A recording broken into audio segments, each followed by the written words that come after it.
My friends, Jose, Luke, and I, always search for new things. We invented challenges and explored every inch of our hometown.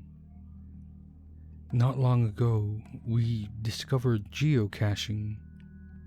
The three of us downloaded this app on our phones and set out. Filling our backpack with miscellaneous junk to replace any treasures we found, we rode out on our bikes. We didn't find too much. A panda pencil hugger and a $2 bill were among our top finds. Soon, the app led us off the beaten path. In between our neighborhood and the next, there's a dead-end road that leads to a power plant surrounded by the woods. Through said woods, a dirt path lined by massive power lines. Should we be worried about, electrocution? I say as we pull up to the spot. Nah, we're fine, said Jose. We search and search. This geocache is nowhere to be found. I mean, we've scoured everywhere, except for the more dangerous spots. Bro, it's not here. Somebody already got it, said Luke. Yeah, they must have forgotten to replace it, Jose says. We call it quits, walking back up towards the road. The following day, our trio is hanging out as usual. Luke's little brother, Gary, comes to join us. This is unusual, because he's, a hermit. I don't believe he'd seen the sun last summer. This kid plays computer games from dusk till dawn. We tell him of yesterday's geocaching experience, and he wants to try it himself. We agree. We're still curious and excited. Gary rides on Luke's handlebars because he's small enough. We make it to the dead end. He's having a blast. Hey, we didn't try searching the woods yet, Jose says. On second thought, not a great idea. Our tire most certainly does not suit a venture into the woods. Thorns, bugs, more thorns.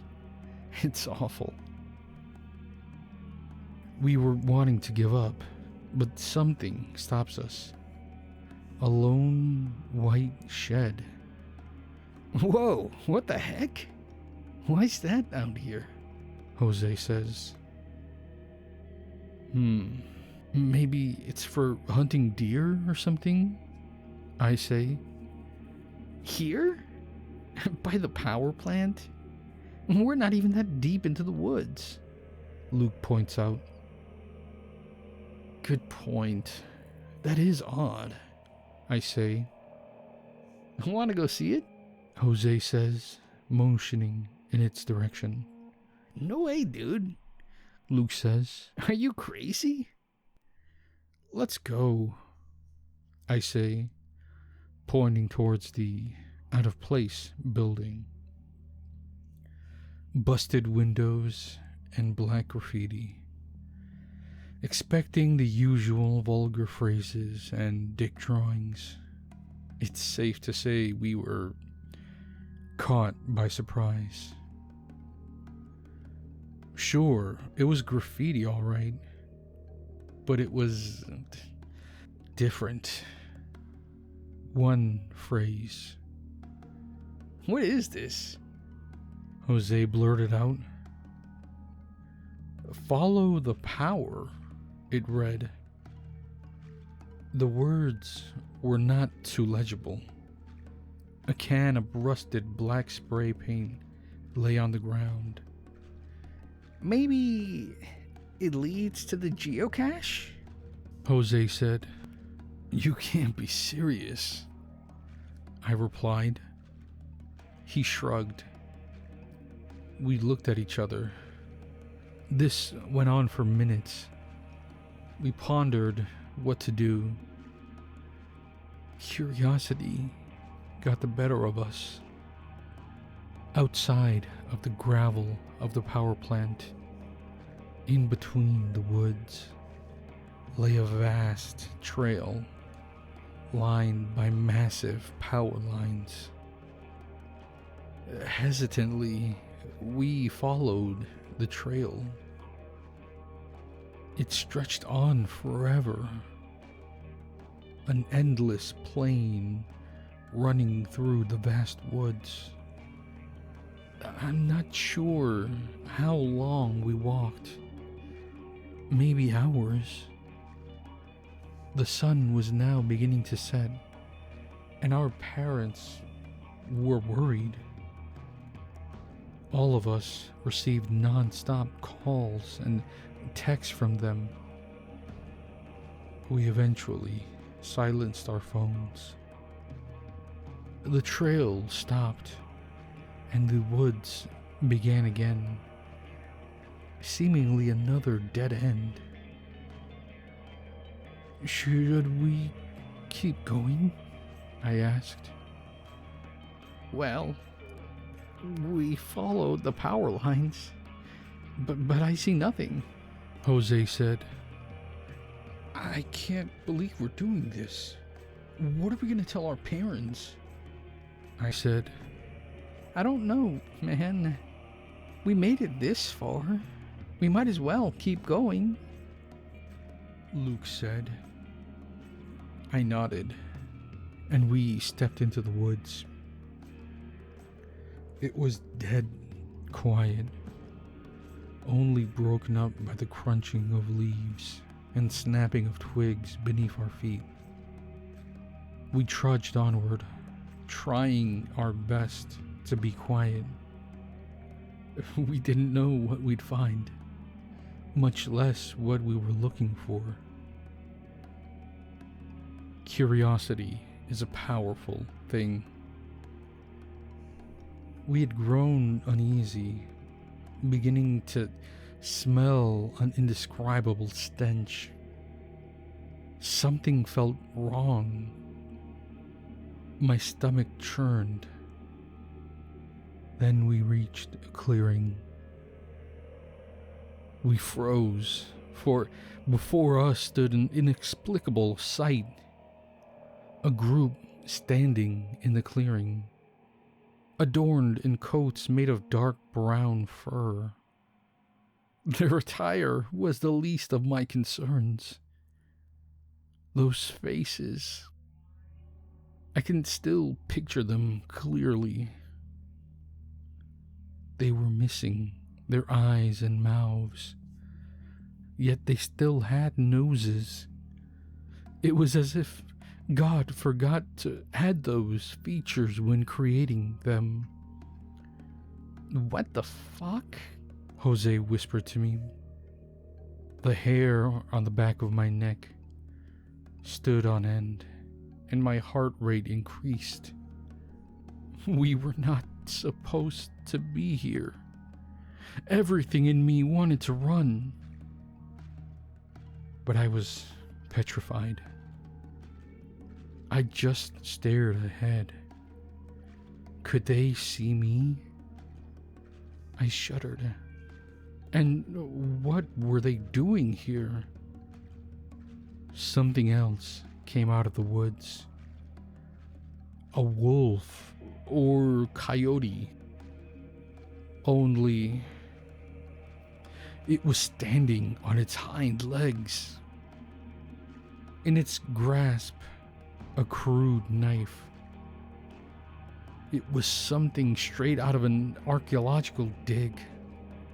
I'd seen nothing similar.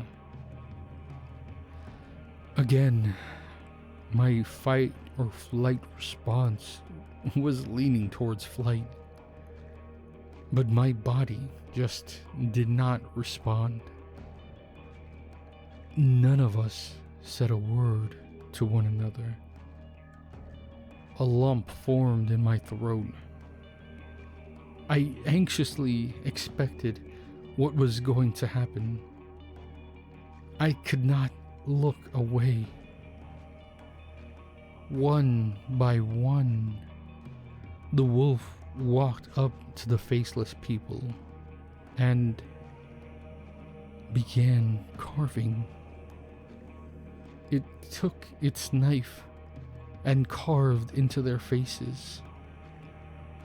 Soon, what felt like an eternity later, each of the beings now had a face.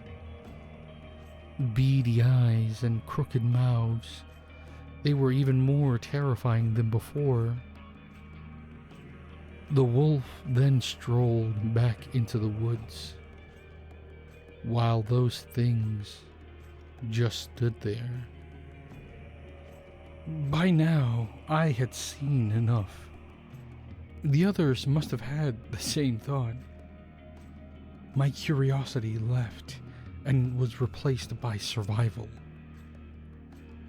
Slowly, we tiptoed backwards through the woods, clenching our teeth, hoping they couldn't hear us. "I think they're looking at us," Jose whispered through chattering teeth. A shiver went over my whole body. He was right. I could feel those black eyes staring right at us. "Go, go!" I say in a scream whisper. We haul ass without looking back, disregarding the many thorns grabbing us. Just as we're exiting the woods into the power plant, a loud mechanical noise cuts through the trees. Its roar shakes us to our core. Luke even throws Gary onto his shoulders, grabbing our bikes as fast as possible. Slamming those kickstands, we pedal back to civilization. Those things chased us the entire way, stopping only as we exited the power plant. We walk with our bikes along the road, relieved that we escaped and no longer have anyone following us. The dim street lights illuminate our way. We take our phones off silent, bombarded with missed calls and texts from our family. "Oh God, they must be so worried," I say. We then hear a siren coming from a police car. The red and blue lights come zooming around the corner. "Our parents must have called the police. Guess we better go talk to them," Jose says. As we approach the vehicle, I felt everything will be alright. That is, until I see the officer. Similar to those forest creatures, he lacks eyes and a mouth. We run again, but the cop remains still. My friends and I make it home to our parents' relief. We're, of course, grounded for at least the next month. Later that night, I lay in bed, my eyes wide open. No matter how hard I tried, I couldn't shake that feeling. I kept trying to reassure myself. They couldn't leave the woods, right? I mean, they stopped following us. So, as long as we didn't go back to the power plant, we'll be fine. Why did they stop chasing us? But what about the cop? I text Luke and Jose, checking if they're okay, and relaying my thoughts to them, hoping they have more answers than I. No response from either. I hear chiming dings of text tones. It's coming from outside my window. I peel back the blinds, peeking through them, my hands shaking. My friends on the other side stare, their eyes beady and animalistic, smiles jagged. I fear I soon will meet a similar fate.